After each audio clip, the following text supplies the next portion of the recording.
গালাগালিকে গালাগালি মনে করছি না। আজকে আমি আপনি কথায় কথায় মানুষকে গালাগালি করছি, কিন্তু এই গালাগালিটা আজকে আমরা সাধারণভাবে নিচ্ছি।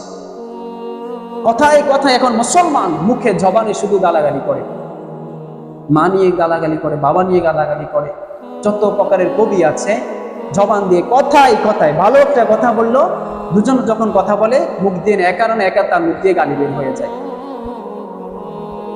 এই কারণে আজকে আমাদের সমাজ ধ্বংস হয়ে যাচ্ছে। এই গুণাগুলোকে আমরা আজকে গুণা মনে করছি না।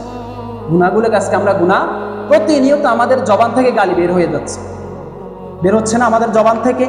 কথায় কথায় ভালো কথা বললেও তার মুখ দিয়ে জবান দিয়ে গালি বের হয়ে যায়। যে কোনো বন্ধুর সাথে কথা বলেছি তো আমার জবান দিয়ে গালি বের হচ্ছে, পাড়া প্রতিবেশীর সাথে কথা বলছি তো আমার জবান দিয়ে গালি বের হয়ে যাচ্ছে, কবি বের হয়ে যাচ্ছে। এই গুণাগুলোকে আজকে আমরা গুণা মনে করছি না, অথচ এই গুণাগুলো হচ্ছে কবিরা গুনার আয়ত্তে, যেগুলো আপনার আমল দ্বারা মাফ হবে না। আপনাকে তওবা করতে হবে। কি করতে হবে?